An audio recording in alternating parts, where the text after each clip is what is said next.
안녕하세요. 관광통역안내사 안도래입니다. 면접 준비 노트 필기 5탄 시작합니다. 구독, 좋아요, 댓글로 응원해 주시는 여러분에게 행운이 깃들기 바랍니다. 첫 번째 문제 시작합니다. 의료 코디네이터에 대해 설명하시오. 지난번 강의에서 의료 관광에 이은 연결 문제로 설명을 했었는데 편집 과정에서 누락이 되어서 다시 설명드립니다. 의료 코디네이터는 의료 관광에 연결되는 문제라고 볼 수 있습니다. 경우에 따라서 의료 관광에 이은 꼬리 질문으로도 예상할 수 있습니다. 의료 코디네이터는 외국인 환자와 한국 의사 사이에서 치료에 문제가 없도록 진단 및 치료 방법 등에 대해 의사소통을 도와주는 역할을 하게 됩니다. 의료 코디네이터의 의사소통 덕분에 외국인 환자와 한국인 의사의 커뮤니케이션의 문제를 방지할 수 있습니다. 또한 의료 코디네이터의 의료 서비스에 대한 상세한 설명으로 환자는 외국에서의 수술에 대해 불안한 마음을 가라앉도록 하는 심리적 안정감을 주는 데도 큰 역할을 할 수 있습니다. 다음 문제, FOC에 대해 설명하시오. 관광용어, 영어 문제입니다. 영어 약하신 분들은 집중해서 잘 들어주시기 바랍니다. FOC는 Free of Charge의 약자입니다. Free는 무료라는 뜻이고 차지는 요금을 의미합니다. 다시 말해서 무료라는 뜻입니다. 요금이 무료다. FOC는 다양한 분야에서 사용이 되는데 주로 여행업계에서 FOC라고 하면 주로 단체 항공권을 구매할 경우에 무료 탑승권이 발행되는 경우를 의미합니다. 예를 들어서 여행사와 항공사 사이의 계약에 따라 예를 들어 항공권 15장 혹은 20장을 일괄적으로 구매할 경우에 한 장을 FOC로 여행사가 받게 됩니다. 보통의 경우 이 무료 항공권은 단체 여행의 가이드나 국외 여행 인솔자가 사용하게 됩니다.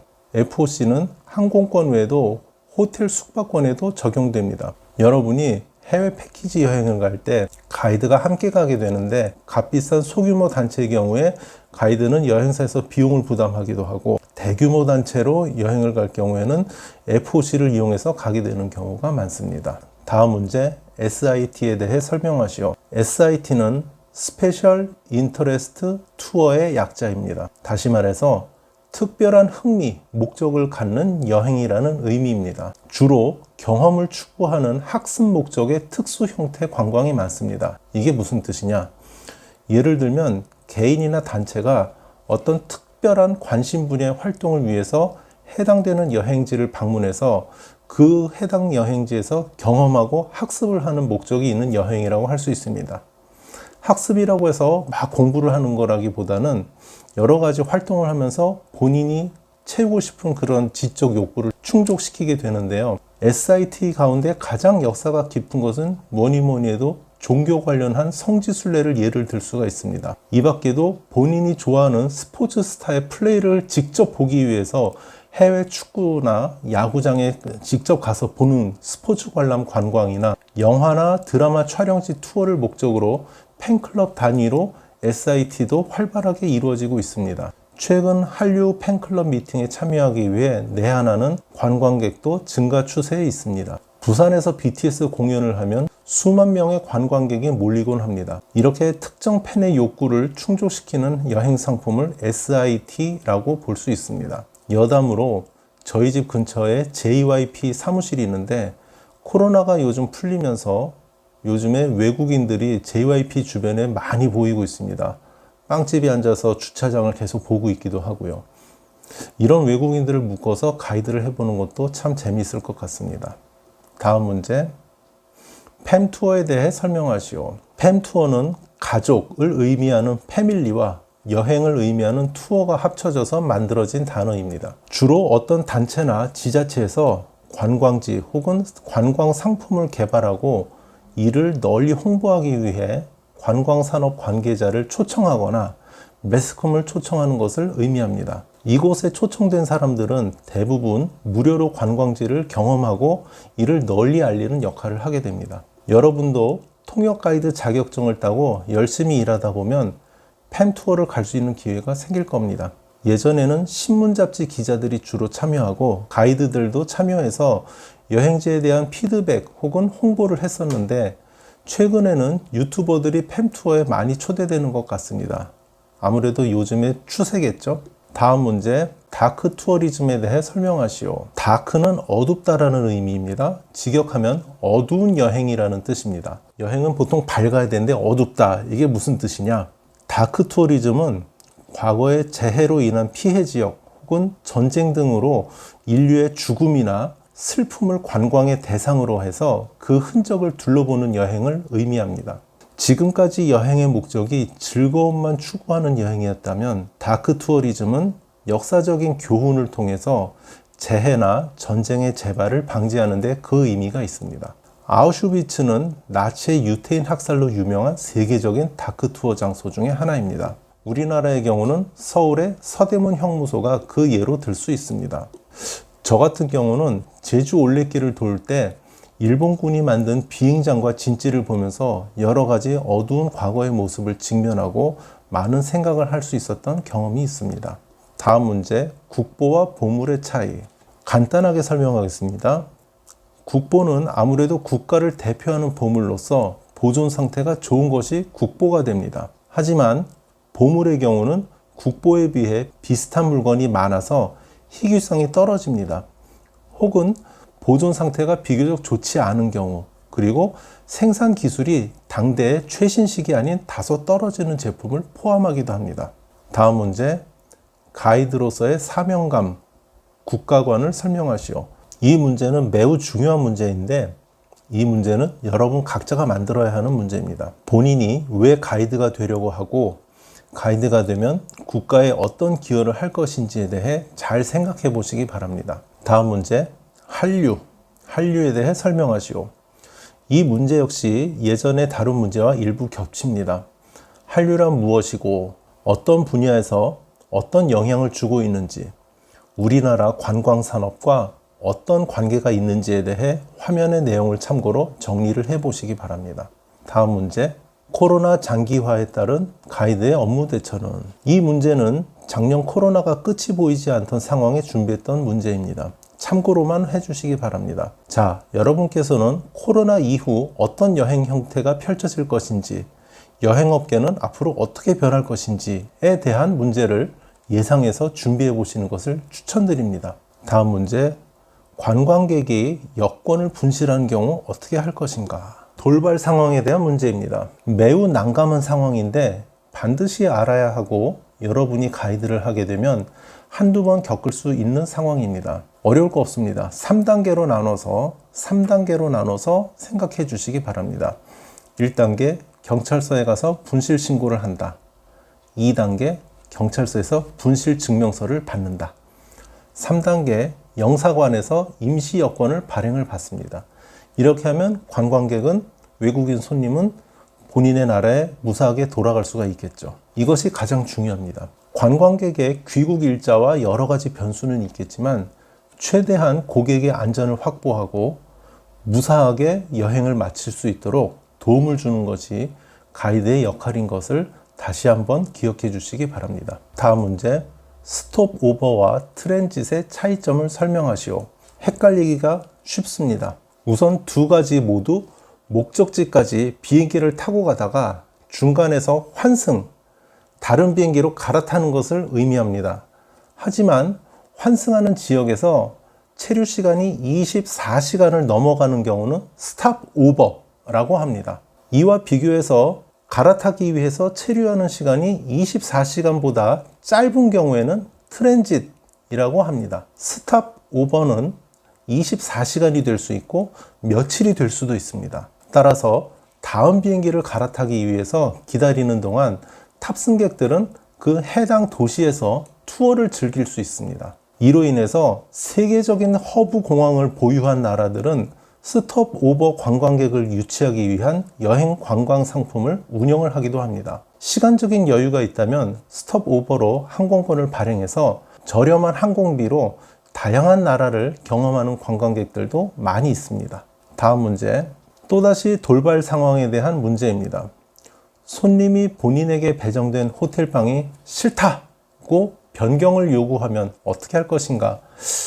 난감한 상황이죠. 이런 문제는 여러 가지 시나리오가 예상되기 때문에 면접관이 구체적으로 제시하지 않은 상황에 대해서 본인이 직접 정리하는 전략이 필요합니다. 우선은 손님이 왜 그 방이 싫어서 다른 방으로 바꿔달라고 하는지 그 이유를 확인하는 것이 가장 중요하고 가장 먼저 해야 할 일입니다. 단순하게 방이 더러운지, TV가 안 나오든지 아니면은 전기가 안 들어온다든지 하는 룸 컨디션, 방 상태가 안 좋아서 일어나는 문제인지, 아니면 방이 너무 좁거나 나는 바닷가 전망이 있는 방으로 바꿔주쇼 하는 손님이 있다든지 여러 가지 이유가 예상이 될 수 있습니다. 단순한 룸 컨디션 문제라면 가이드가 직접 호텔 프론트하고 얘기해서 조정이 가능하겠죠. 하지만 내 방이 너무 작아서 난 큰 방을 주쇼 한다든지, 나는 산 전망인데 나 오션뷰로 주쇼, 바다가 보이는 방을 주쇼 하는 경우에는 처음에 이분들이 패키지 여행 상품을 신청할 때 계약했던 그 가격이 달라지는 부분이 생기기 때문에 가이드가 현지에서 직접 해결하기가 어려워집니다. 이런 경우에는 호텔이나 여행사에 협의해서 대응하는 것으로 설명하면 되겠습니다. 가이드가 할 수 있는 것, 가이드가 그 자리에서 하지 못하는 것은 여행사와 협의하든지 호텔과 추가적으로 협의하든지 아니면 고객이 돈을 더 내겠다든지 이런 부분들을 계속 협의해 나가는 것이 가이드의 일 중에 하나입니다. 다음 문제, 생물권 보존지역, 지질공원에 대해 설명하시오. 자, 생물권 보존지역과 지질공원 이 두 가지에 대한 비교 분석을 하셔야 됩니다. 생물권 보존지역과 지질공원의 가장 큰 특징이 무엇인지를 우선 잘 기억하시기 바랍니다. 설명합니다. 생물권 보존지역은 우선 무분별한 개발이 억제되는 지역입니다. 생물권 보존지역이 되면은 여기는 이제 개발은 끝났어요. 그냥 계속 보존해야 되는 지역입니다. 이곳은 생물 다양성을 보존하고 지역사회 발전을 도모하고 문화 가치를 유지하기 위해서 유네스코가 지정하는 지역입니다. 이에 비해서 지질공원이라고 하면 뛰어난 경관과 지구과학적으로 중요성을 지닌 지역인데 생물권 보존지역하고 구분되는 점은 지질공원은 보호와 동시에 교육과 관광산업에 활용해서 지역경제 발전을 도모하는 새로운 개념의 공원이라고 할 수 있습니다. 생물권 보존지역은 일단 개발 수도 보존, 지질공원은 경제발전을 도모하는 새로운 개념의 공원, 지질공원은 교육, 관광산업이 합쳐져서 지역 경제발전까지 도모하는 새로운 개념의 공원입니다. 참고로 최근에 지정된 지질공원으로는 한탄강 지질공원이 있습니다. 자, 여기서 유네스코가 지정하는 3대 보호지역에 대해서 한번 짚어보겠습니다. 1번 생물권 보존지역, 2번 세계유산, 3번 세계지질공원으로 나눠서 설명하겠습니다. 세계유산은 이미 말씀드린 바 있으니까 잘 아실 것으로 생각합니다. 3대 보호지역 가운데 생물권 보존지역으로 지정되면 앞에서 설명드린 대로 해당 지역은 무분별한 개발이 억제됩니다. 우리나라는 1982년에 설악산이 최초로 지정되었고 현재 8곳이 지정되어 있습니다. 다시 말해서 무분별한 개발이 억제되는 곳은 생물권 보존지역, 그렇지 않으면 세계지질공원이라고 보시면 되겠습니다. 다음 문제, 코리아 그랜드 세일과 코리아 세일 페스타에 대해 설명하시오. 은근히 헷갈립니다. 저는 지금도 헷갈려요. 코로나 이후에 관광 촉진을 위해서 여러 가지 풍성한 행사가 앞으로 더욱 많이 예상됩니다. 따라서 출제 가능성도 있다고 봅니다. 코리아 그랜드 세일은 외국인을 대상으로 하고 관광 비수기인 1월과 2월에 전국 규모로 실시합니다. 1월, 2월은 추워서 관광객들이 잘 안 와요. 그래서 관광 비수기라고 합니다. 코리아 세일 페스타는 내수 경제 활성화가 목적입니다. 따라서 내국인과 외국인 모두 대상이고 국가 차원의 쇼핑 주간을 지정해서 할인 판매를 실시합니다. 이 코리아 그랜드 세일과 코리아 세일 페스타 두 가지를 잘 구분해서 기억하시기 바랍니다. 다음 문제, 서울의 상징물, 심볼은 무엇입니까? 이 문제는 출제 가능성이 그다지 높지는 않습니다. 화면 내용을 참고하셔서 상식선에서 그냥 알고 넘어가시기 바랍니다. 다음 문제, 서울의 카지노 몇 군데 있는가? 카지노는 고부가 가치 관광 산업입니다. 전국의 카지노가 각각 어디에 있고 내국인이 갈 수 있는 곳과 외국인만 갈 수 있는 곳을 구분해서 확인해 보시기 바랍니다. 참고로 2021년 현재 밀레니엄 힐튼, 코엑스, 워커힐 세 곳이 서울에 있었습니다. 다음 문제, 3대 사찰 혹은 3보 사찰에 대해 설명하시오. 앞서 강의에서 해인사를 얘기하면서 설명드린 적이 있었습니다. 양산 통도사, 합천 해인사, 순천 송광사를 3대 사찰 혹은 3보 사찰이라고 합니다. 이곳은 각각의 특징이 있습니다. 특징까지 간단하게 기억하시기 바랍니다. 양산 통도사는 불보사찰이라고 해서 부처님의 진신사리, 부처님의 진짜 오리지널 사리가 있습니다. 진신사리가 보관되어 있습니다. 진신사리가 있는 곳을 금강계단이라고 합니다. 구글에서 한번 찾아보세요. 어떻게 생겼는지. 돌무더기가 있습니다. 그 안에 있어서 그곳을 금강계단이라고 합니다. 따라서 대웅전에는 부처님 불상이 없습니다. 왜? 부처님의 진신사리가 금강계단에 있기 때문에 부처님이 거기 계신 거예요. 따로 불상을 놓을 필요가 없죠. 합천해인사는 법보사찰이라고 해서 부처님의 말씀을 새긴 8만 대장경을 보관하고 있습니다. 순천 송광사는 승보사찰이라고 해서 큰 스님을 많이 배출한 사찰로 유명합니다. 지금까지 16명의 국사를 배출했다고 합니다. 이 정도로 3대 사찰에 대해 꼭 알아두시기 바랍니다. 다음, 행궁에 대해 설명하시오. 일본어로는 안구라고도 하는데 행궁은 임금님이 궁을 떠나서 어떤 특별한 목적을 가지고 궁을 임시로 떠나가지고 이제 떨어진 곳에서 머물겠죠. 임시 거처를 의미합니다. 왕이 별도의 공간에서 머무는 동안에 그곳에서는 임시적으로 왕궁의 역할도 해야 되고 임금님이 그곳에서 정무도 봐야 됩니다. 따라서 왕궁의 역할을 할 수 있는 기능은 갖추되 그 규모는 실제 왕궁보다는 작게 만들었겠죠. 행궁은 사용하는 목적에 대해 세 가지로 나눌 수 있습니다. 피난행궁, 참배행궁, 휴양행궁, 피난, 참배, 휴양 세 가지 목적으로 구분할 수 있습니다. 여러분이 잘 아시는 세 개 행궁을 한번 소개해 보겠습니다. 병자호란 때 전쟁이 났습니다. 임금님이 남한산성으로 피신하셨죠. 피난을 위해 남한산성 행궁이 있고 정조대왕께서 사도세자 왕릉을 참배하러 수원화성에 가셨습니다. 수원화성은 참배를 목적으로 한 행궁입니다. 그리고 세종대왕이나 조선시대 여러 임금님이 휴양이나 피부병을 고치기 위해서 온천을 가셨어요. 어디? 온양온천. 온양온천에도 행궁이 있습니다. 이곳이 대표적인 휴양 행궁이 되겠습니다. 다음 문제, 해인사, 그리고 조선왕릉 40기, 그리고 역사마을은 이미 앞에 강의에서 다뤘기 때문에 그냥 넘어가겠습니다. 잘 기억나지 않으시는 분들은 화면의 내용을 참고해 주시고 아니면은 앞에 1탄부터 4탄까지 내용을 한번 쭉 보시기 바랍니다. 다음 문제, 제주도에 대해 설명하시오.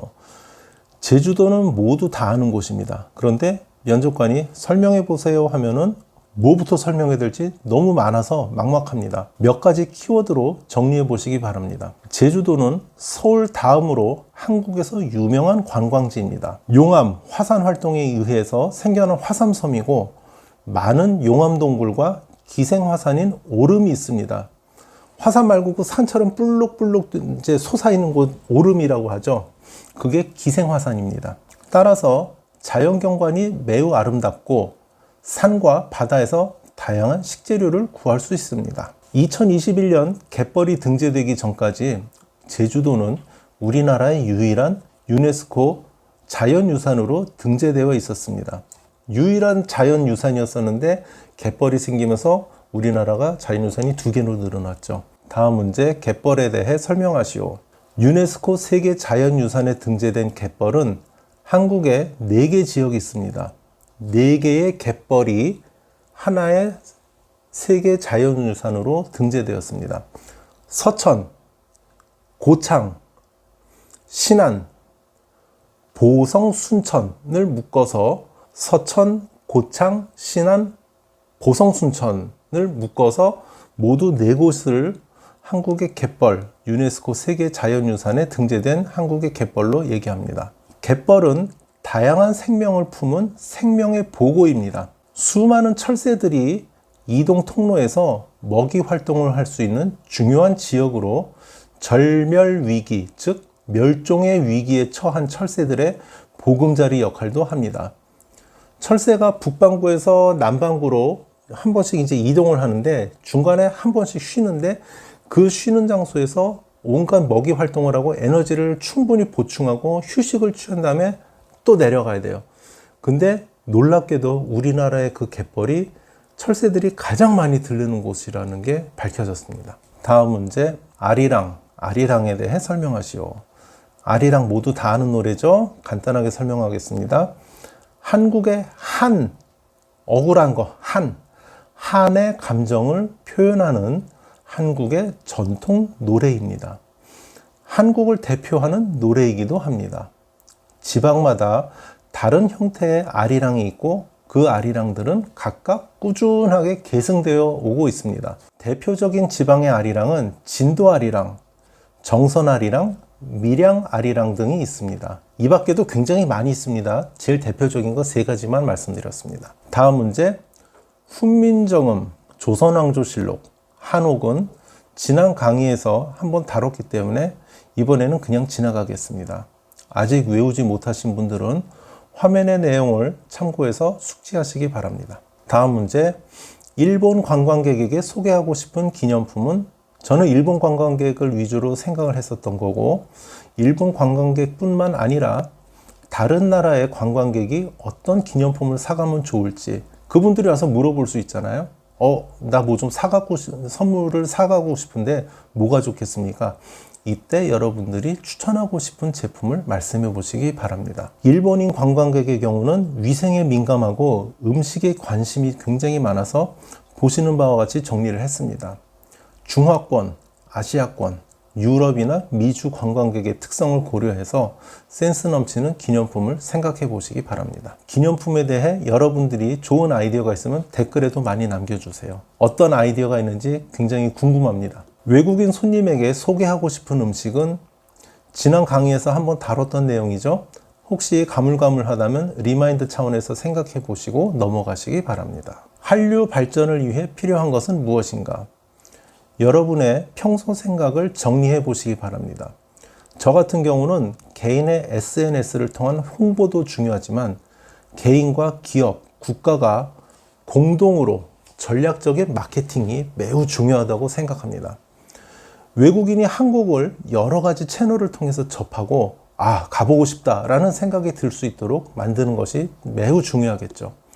쉬운 예로 국가의 지원이나 세금의 혜택, 세제 혜택을 받아서 좋은 품질의 영화나 드라마를 통해 한국의 모습을 널리 알리는 것. 그리고 기업은 그 드라마나 영화나 이런 곳에서 나왔던 관련된 상품들을 마케팅하고 홍보해서 매출을 올리는 것. 그리고 개인은 SNS를 통해 한국의 아름다운 곳, 맛있는 음식을 소개하면은 분명히 좋은 결과로 연결될 것이라고 생각합니다. 다음 문제, 한국 관광산업의 문제점에 대해 설명하시오. 이 문제 역시 여러분의 생각을 잘 담아서 얘기해 보시기 바랍니다. 제가 바라본 한국 관광산업의 문제점은 서울, 제주, 부산에 너무 지나치게 집중되어 있다는 점을 들 수 있습니다. 바꿔 말하면 지방의 관광 인프라 불균형이 매우 심각하다고 볼 수 있습니다. 외국인이 머물 수 있는 숙박시설이나 교통 환경이 충분하지 못해서 외국인 관광객이 지방에 쉽게 접근하기 어려운 그런 문제점이 매우 크다고 생각합니다. 또 하나는 예전보다는 나아지고 있지만 바가지 요금도 여전한 문제로 꼽히고 있습니다. 또 하나, 근본적으로 국가의 장기적인 관광 정책 비전이 없다는 점도 꼽겠습니다. 단기적인 세일 캠페인이나 일시적인 한류 스타에 의존해 가지고 마케팅을 해서 손님들이 옵니다.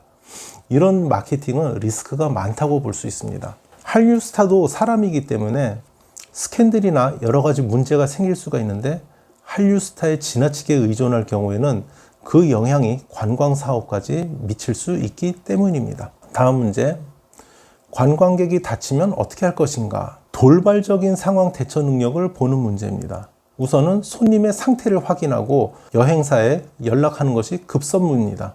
여러분들이 모든 것을 다 하려고 하지 마시고 일단은 여행사에다가 연락을 하고 현재 상황을 전달하는 것이 필요합니다. 긴급을 요하는 경우에는 구급차를 불러서 병원으로 이송을 해야 될 거고, 가이드는 일단 급하게 환자를 봐야 되기 때문에 나머지 관광객들을 인솔하고 그분들은 계속 관광을 할 수 있도록 대체 가이드를 확보하는 것도 확인을 해야 됩니다. 다행히도 손님의 상처가 가벼운 경우 약국에 모시고 가서 증상을 보이고 구급 치료를 하는 것도 하나의 임시 방편이 될 수 있겠습니다. 워낙에 여러 가지 케이스가 있기 때문에 상황 설정을 잘 하셔서 그에 맞는 설명을 해보시기 바랍니다. 다음 문제. 바가지를 당하면 어떻게 할 것인가? 아직 일부 몰지각한 상인들 때문에 바가지 요금은 여전히 큰 문제가 있습니다. 이런 경우에는 가이드가 직접 나서서 항의하고 현지에서 해결을 한다면 제일 좋을 겁니다. 하지만 해결이 안 될 경우는 근처에 관광경찰이 있다면 직접 신고해서 이를 해결하든지, 아니면은 지난번에 말했던 1330 전화번호 1330 한국관광공사에서 운영하는 관광 전화번호입니다. 1330 등에 신고를 하는 방법도 있겠습니다. 무엇보다도 바가지 요금을 당하지 않도록 관광 동선을 계획하면서 면밀한 검토가 필요하고, 관광객들에게 사전에 바가지 요금을 당하지 않도록 주의를 당부하는 것도 필요하겠습니다. 자, 다음 문제, 오늘의 마지막 문제입니다. 단체 관광객 중에 일부가 개인 행동을 요구하는 경우 어떻게 할 것입니까?